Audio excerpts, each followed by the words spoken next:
আসসালামু আলাইকুম শুধু দর্শকবৃন্দ, আজকে আপনাদের সামনে শিশু এবং বৃদ্ধা এবং কুমারীদের একটি বিশেষ রোগ নিয়ে আপনাদের সামনে হাজির হলাম। তো বৃদ্ধা এবং কুমারীদের হৃদস্পন্দন মানে হার্টের যে সমস্যাগুলো থাকে এবং শিশুদের যে তোতলামি হয়, এই তোতলামিতে বিশেষ প্রয়োজন আজকের যে মেডিসিনটি সেটা। তো বাচ্চাদের তোতলামিতে আমরা বিশেষ করে ববিষ্টাকে ব্যবহার করে থাকি, আর কুমারীদের এবং বৃদ্ধাদের হার্টের প্রবলেমের জন্য ববিষ্টা ব্যবহার করে থাকি। কিন্তু এই ববিষ্টার অপর কয়েকটি সুন্দর লক্ষণ রয়েছে।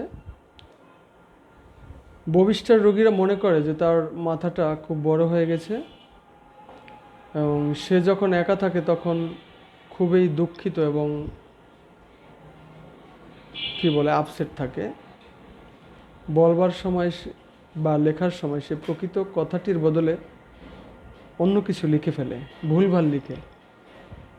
তো এখানে যেটা জানলাম যে ববিষ্টার একটা ইম্পর্ট্যান্ট লক্ষণ হলো লেখার সময় ববিষ্টার রোগীরা মূল শব্দধারা থেকে বিচ্যুত হয়ে যায়, কি লিখবে সেটা সে ভুলে যায়, অন্য কিছু লিখে ফেলে। সে অমনোযোগী থাকে, কোনো বিষয়ে তার মন কোনোভাবেই স্থির করতে পারে না, সহজে কোনো কিছু বুঝতেও পারে না। মানে এই সহজে কোনো কিছু বুঝতে পারে না, এটা ব্যারাইটা কার্ভেরও কিছু লক্ষণ এখানে আছে।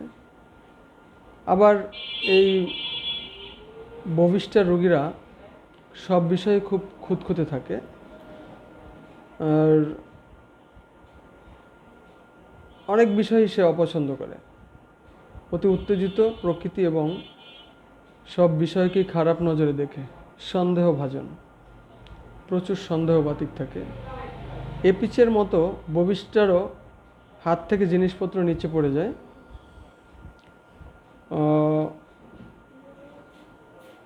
খাদ্য খাওয়া মাত্রই আবার ক্ষুধা হয়, শীতল পানীয় সে পান করতে চায়, শীতল পানীয় পান করলে সে আরাম বোধ করে।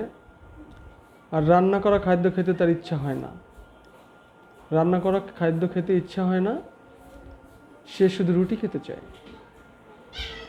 পাকস্থলীতে এক ধরনের চাপ অথবা পাকস্থলীতে ফ্রিজের কোনো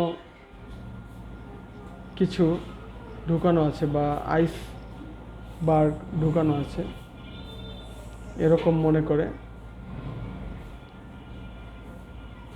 এবং এতে করে ববিষ্টা রোগীদের অনেক কষ্ট বেড়ে যায়।